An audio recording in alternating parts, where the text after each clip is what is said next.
Bonjour à toutes et à tous et bienvenue dans ce nouvel épisode estival pour The French Lab podcast. Je suis Marine et aujourd'hui, j'ai le plaisir de vous parler d'une tradition française un peu spéciale pendant l'été. Une tradition qui concerne surtout les enfants français, mais que tous les parents adorent. Je parle bien sûr du célèbre cahier de vacances. Alors, imaginez, c'est début juillet, il fait beau, il fait chaud. Vous êtes un enfant de 10 ans. Vous pensez sûrement, trop cool, c'est les vacances, chouette, je vais pouvoir jouer, nager dans la piscine ou aller à la mer et surtout manger des tonnes de glace. Mais un jour, peu avant le déjeuner, votre mère revient des courses avec un petit livre coloré sous le bras. Qu'est-ce que ça peut être? Sur la couverture, il y a un dauphin qui sourit, des enfants qui jouent sur la plage et font des châteaux de sable avec un grand sourire. Et sur cette couverture est marqué « Vers la 6e avec passeport ». Oh non! Oh non, non, non, non, non! Tout de suite, vous avez reconnu le fameux cahier de vacances. Mais c'est quoi un cahier de vacances? Oh, c'est un livre d'exercices avec des maths, du français, de l'histoire-géographie. Et si vous n'avez pas de chance, il y a même de l'anglais.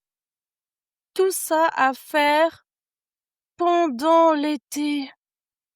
Oui, vous avez bien entendu. Des devoirs pendant les vacances pour réviser et préparer le nouveau programme scolaire.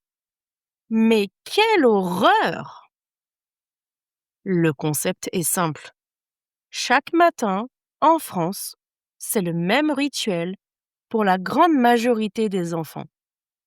Une fois le petit déjeuner avalé et avant de faire des activités marrantes et amusantes, ils doivent faire 2 pages de cahier de vacances, assis à la table de la salle à manger ou chez papy et mamie. Mais pourquoi infliger cela aux enfants, me direz-vous? Les parents répondront: c'est pour ne pas oublier l'école.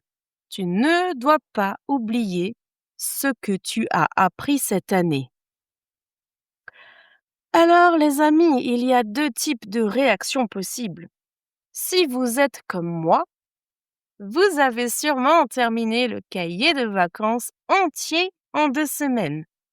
Vous avez collé les autocollants de réussite après avoir corrigé vos réponses. Et si vous êtes plutôt comme mon frère, vous n'avez fait que 2 pages dans tout l'été, car vous avez pleuré et pleuré et pleuré et vous avez supplié votre grand-mère pour aller jouer dehors, parce qu'après tout, c'est les vacances. Et vous, chers auditeurs, qu'est-ce que vous aviez à faire pendant les vacances? Aviez-vous des devoirs dans votre pays? Vous êtes plutôt pour ou contre l'idée du cahier de vacances pour les enfants en été?